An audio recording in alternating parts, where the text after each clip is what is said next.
El asesino del Zodiaco fue un asesino en serie que acechó el norte de California en Estados Unidos entre diciembre de 1968 y octubre de 1969. Durante ese tiempo en California se vivía inseguridad e imperaba el miedo. Un asesino serial inquietaba a la población y la policía no daba con él.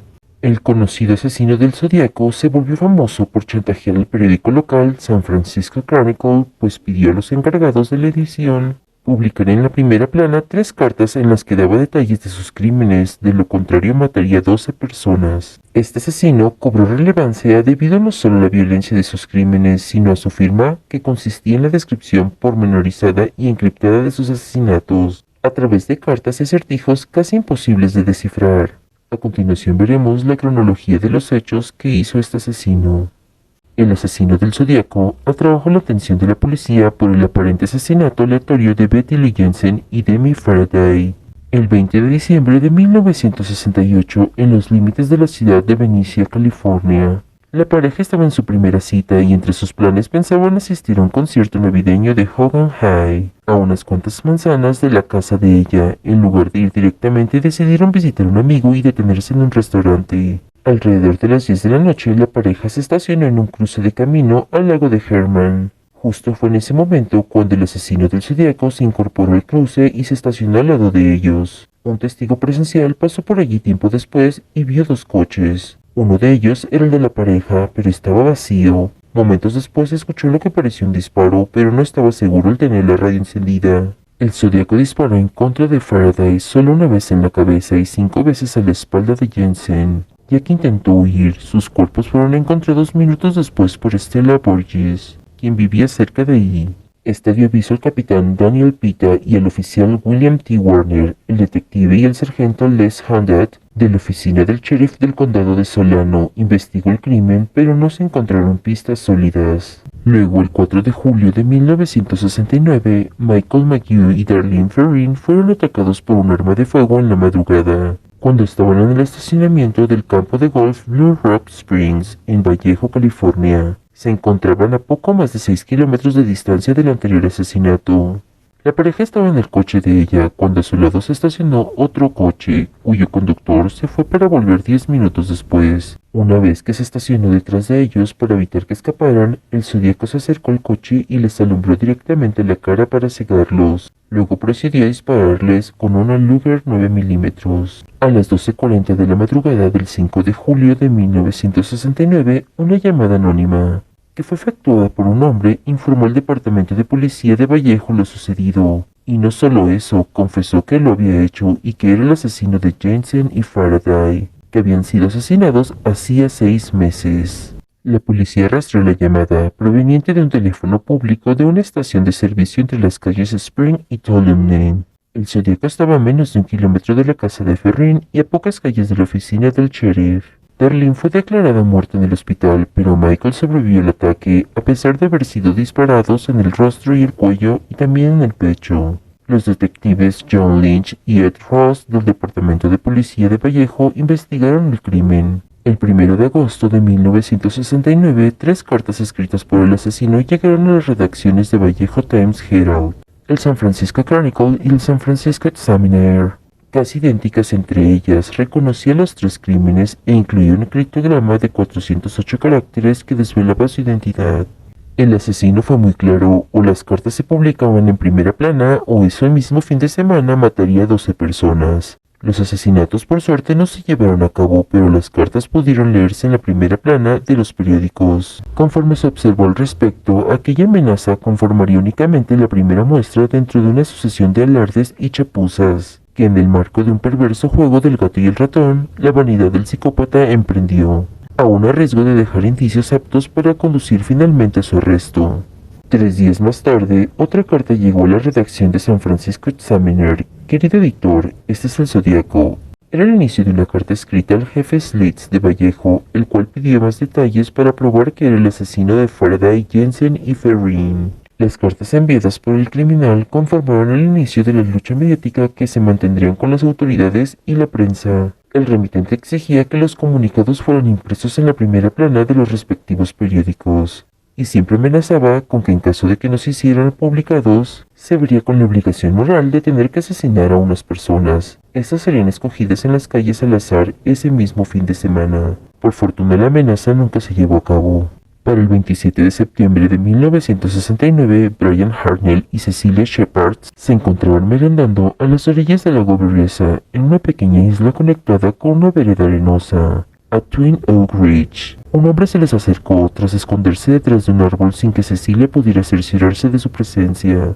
Usando una capucha de verdugo negra con gafas de sol sobre los agujeros de los ojos y una especie de babero colocado en el pecho, que llevaba un símbolo de apariencia reticular de unos 7.5 centímetros, se aproximó a ellos con una pistola en la mano. Hartnell cree que se trataba de una 45. El encapuchado afirmó ser un convicto fugitivo de la cárcel de Deer Lodge, Montana, en donde dijo haber matado a un guardia y también robado un coche, y les explicó que necesitaba su vehículo para huir a México. Traía consigo unas cuerdas de plástico para tender la ropa previamente cortadas y le pidió a Shepard amarrar a Hartnell antes de que ella misma fuera atada. El atracador revisó los nudos de Hartnell y los apretó tras descubrir que ella los había dejado flojos. Hartnell creyó que se trataba solo de un robo un tanto peculiar, pero el hombre sacó un cuchillo y los apuñaló a ambos. Entonces recorrió los 500 metros hasta Knoxville Road y dibujó el símbolo reticular en la puerta del auto de Hartnell y al lado escribió: Vallejo 12-20-68, 7-4-69, septiembre 27-69, 6:30 by Knife. A las 7:40 de la noche, el hombre llamó a la oficina de la mujer encargada del condado de Napa desde un teléfono público para denunciar su crimen. El teléfono fue encontrado aún descolgado minutos después en el servicio de lavado de autos Napa por el reportero de la radio, Kayvon Pat Stanley. Solo unas manzanas de la oficina del sheriff y a 40 kilómetros de la escena del crimen. Los detectives fueron capaces de tomar huellas dactilares aún frescas del teléfono, pero no lograron hacerlas coincidir con las de ningún sospechoso. Un hombre y su hijo que se encontraban pescando en una ensenada próxima descubrieron a las víctimas al escuchar sus gritos pidiendo ayuda, la cual fue suministrada por unos rangers, policías forestales del condado de Napa. Dave Collins y Ray Land fueron los primeros representantes de la ley en llegar a la escena del crimen. Ambos oficiales se encontraban a corta distancia del sitio. Cecilia Shepard aún estaba consciente cuando Collins llegó, por lo que le proporcionó una descripción del atacante. Hartnell y Shepard fueron trasladados en ambulancia al Hospital Queen Valley, ubicado en Napa. Shepard entró en coma durante el trayecto al hospital y nunca recuperó la conciencia. Acabó muriendo 2 días después, pero Hartnell sobrevivió para contar su historia a la prensa. El detective y sheriff del condado, Ken Narlow, quien estaba asignado al caso desde el inicio, trabajó intentando resolver el crimen hasta su retiro del departamento de policía en 1987. El 11 de octubre de 1969, un hombre abordó el taxi de Paul Stine y le pidió que lo llevara a las calles Washington y Maple de la comunidad vecindaria del presidio de Heights. Por razones desconocidas, Stein fue hasta la calle más adelante de Cherry, donde el hombre le disparó a la cabeza con un arma calibre 9 milímetros, para luego proceder a quitarle las llaves del auto y su cartera, además de la camisa. Fue visto por 3 adolescentes que estaban del otro lado de la calle alrededor de las 9:55 de la noche. Estos llamaron a la policía mientras el crimen se desarrollaba. Los adolescentes observaron al hombre limpiando el taxi y después caminaron una manzana hacia el norte. La policía llegó minutos después y los jóvenes testificaron explicando que el asesino aún se encontraba cerca. 2 manzanas adelante de la escena del crimen, el oficial Don Falk, quien también había estado respondiendo a la llamada de auxilio, observó a un hombre blanco caminando por la acera y que después se subía a una escalera que conducía a una casa ubicada en el lado norte de la calle. El encuentro solo duró 5 o quizás 10 segundos, pero su compañero Eric Selms no vio al hombre.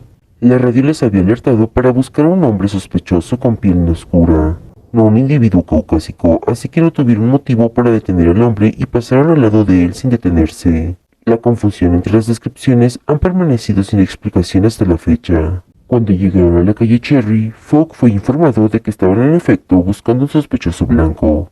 Fue en ese momento cuando se dio cuenta de que habían pasado al lado del asesino y concluyó que el Zodiaco había retomado su ruta original. Se dieron a la tarea de buscarlo, pero el asesino había desaparecido. La búsqueda continuó, pero no se encontró nada. Los 3 adolescentes testigos trabajaron con un criminalista para elaborar un retrato robot del asesino de Stein y a los pocos días regresaron para la elaboración de un segundo retrato. La edad del asesino del Zodíaco fue estimada de entre 35 a 45 años de edad. Los detectives Bill Armstrong y Dave Toschi fueron asignados al caso.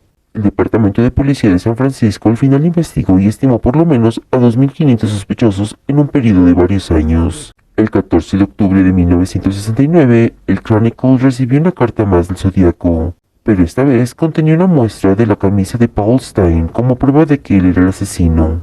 También contenía una amenaza en la que decía que dispararía en una escuela para niños. Fue entonces cuando la policía certificó que este era el hombre a quien habían estado buscando. El 20 de octubre de 1969, a las 2 de la mañana, alguien afirmó que el Zodíaco había llamado al Departamento de Policía de Oakland, exigiendo que dos de los prominentes abogados, F. Lee Bailey y Melvin Bailey, apareciesen en el show de televisión de la mesa de exposiciones de Jim Dunbar. Bailey no pudo asistir, pero Bailey se presentó en el programa. Dunbar pidió a los telespectadores mantener las líneas telefónicas abiertas, y entonces alguien afirmando ser el Zodíaco llamó varias veces y dijo que su nombre era Sam. Bailey aceptó encontrarse con él en el Daly City, pero el sospechoso nunca apareció. Los oficiales de policía que anteriormente habían escuchado al Zodíaco escucharon la voz de Sam y concluyeron que él no era el Zodíaco. Las llamadas subsecuentes que el sospechoso hizo a Bailey fueron rastreadas y provenían del Hospital Estatal de Napa, en donde supo que Sam era un enfermo mental. El 8 de noviembre de 1969, el Zodíaco envió otra misiva con un criptograma que consistía en 340 caracteres. Y el 9 de noviembre de ese mismo año envió otra carta de 7 páginas en la cual aseguraba que dos policías lo detuvieron y hablaron con él por espacio de 3 minutos. Después de haber disparado en contra de Stein, extractos de la carta fueron publicados en The Chronicle el 12 de noviembre, incluyendo la declaración del Zodíaco. Ese mismo día, Don Fugg escribió un memorándum explicando lo que había sucedido esa noche. Muchas soluciones posibles fueron sugeridas, pero no fueron aceptadas ya que se alejaban de las convenciones del codificado. Esta historia es muy extensa, por lo tanto la tuve que dividir en 2 videos. Los invito a ver ambas partes. Esto fue Universo Enigma.